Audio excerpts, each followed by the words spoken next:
Hello, this is Transformers Fan G138, and here is yet another requested, specialty requested video. The question was if I could do a comparison video of Dark of the Moon Optimus Prime and Classics Optimus Prime. So, I'm not really sure what I'm supposed to be comparing, but, because these are kind of like apples and oranges. One's designed to look more G1, and the other one's obviously designed not to look G1. So, yeah, I'll go with a little bit of this guy for a bit.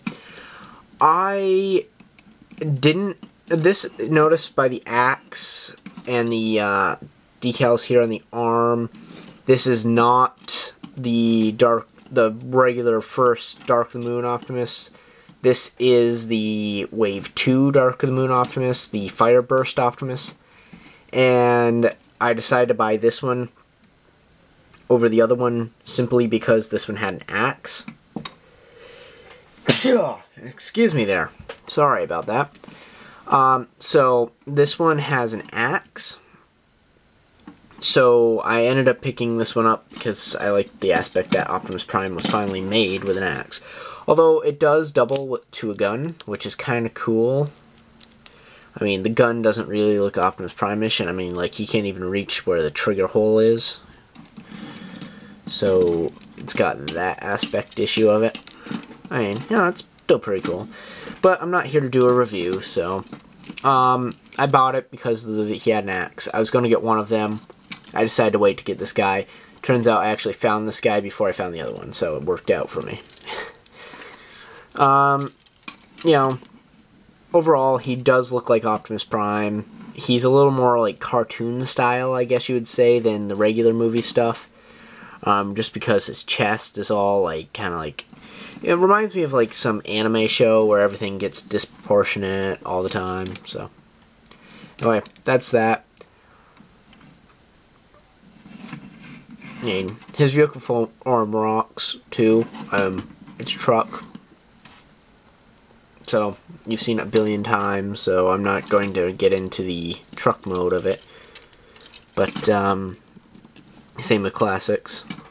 I mean, you can obviously tell their difference, but we'll get into the Classic guy a little bit here. This is easily my favorite Optimus Prime toy ever made. Except for maybe Generation 1, because without him, we wouldn't have this one. Yeah, he's got the two weapons. He's got this that transforms into the ion cannon, which doesn't quite look Generation 1, but again, this is designed to be an homage, or an homage, or whatever. I don't care how you pronounce it. I've heard it pronounced homage, homage, and homage. So, yeah, I really don't care which one's which. Whatever that word is. Go English language, right? So, yeah, he's got his two guns, the smokestack and his wind vane type thing, wind guide. I forget what they're called, but that thing that goes on the top of the truck to make, you know, help it be a little more aerodynamic. So, yeah, he's got doors on here. He's got some decent posability. But now I'll get into the kind of comparison between this guy and this guy. So, most notably, again, this guy's movie, this guy's Classics. Again, it's comparing apples and oranges, so I'm not really sure what I'm supposed to be comparing. As far as arm goes, I like this guy's a lot better because it's got the wheel on the back side of this one, plus it makes him gorilla-like the way it's designed. I mean, it's not horrible, but it's not my favorite either. So, I mean, it looks good for a display piece, but for a practicality toy, I would much rather play with this one as a kid than this one.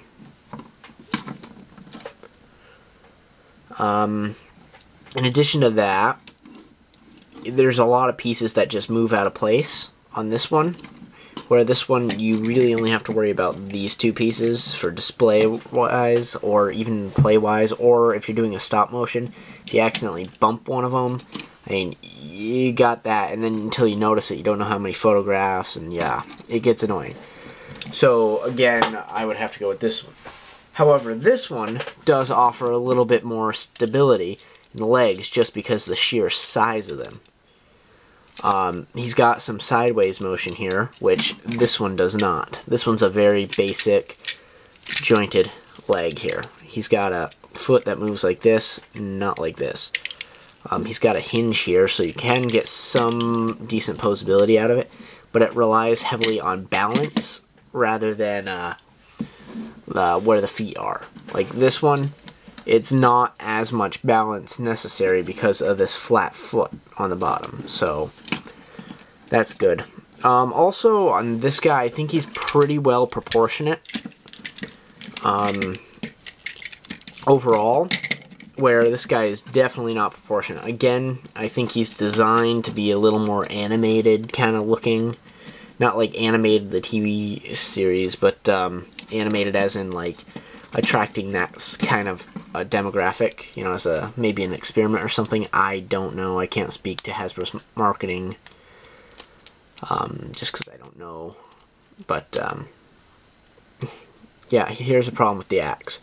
Sometimes it doesn't want to work.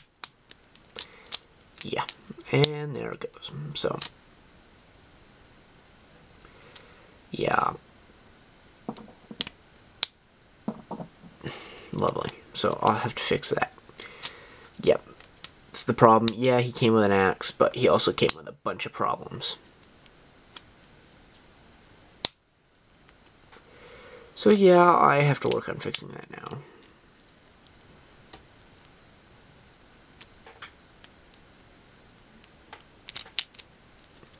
Well, anyway, that aside, I'll fix that later. This guy does have these like giant tanks on him, which again are disproportionate. But they're better. I mean, the first one looked like he was like on the moon, which you can kind of see some of that molding still in there. But it looks much better with like the lava patterns and the energon patterns. I really like this one. I have to say I like it. I like how they kind of took the design and ran with it. The only thing I would have changed out of this is the light piping in the back. They painted his eyes this like weird pale almost dark blue, which is okay for Optimus Prime, I guess. But I would have much rather had them just keep the light piping. No, that's my opinion. Also, they molded on the wheels here and didn't paint them. And you can tell automatically that these are smaller than these. But again, designed like the same with the chest. It is not the window of the truck. I have no idea where that is on here right now. I haven't transformed this guy in a while. Oh, okay, I know where the window of the truck is. The windows of the actual truck are behind these fake windows. Yeah, you got me on that one. So, put fake windows over the real windows. Okay. Yeah. So, overall, I recommend Classics Prime over this guy. If that's what you're planning on like doing with... I have no idea what the method was behind this comparison video, other than it was requested, and I did it. So, there you have it. Oh, and also I'd like to point out this is the only mech tech weapon I did not throw in the box along with the Powerizer weapons from Transformers Prime. So that concludes my comparison video.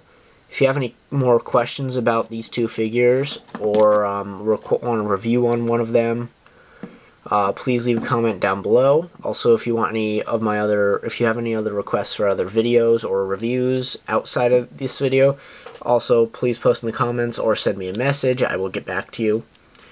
And yep, that concludes my Transformers Dark of the Moon Optimus Prime and Transformers Classics Optimus Prime video comparison. Thanks for watching.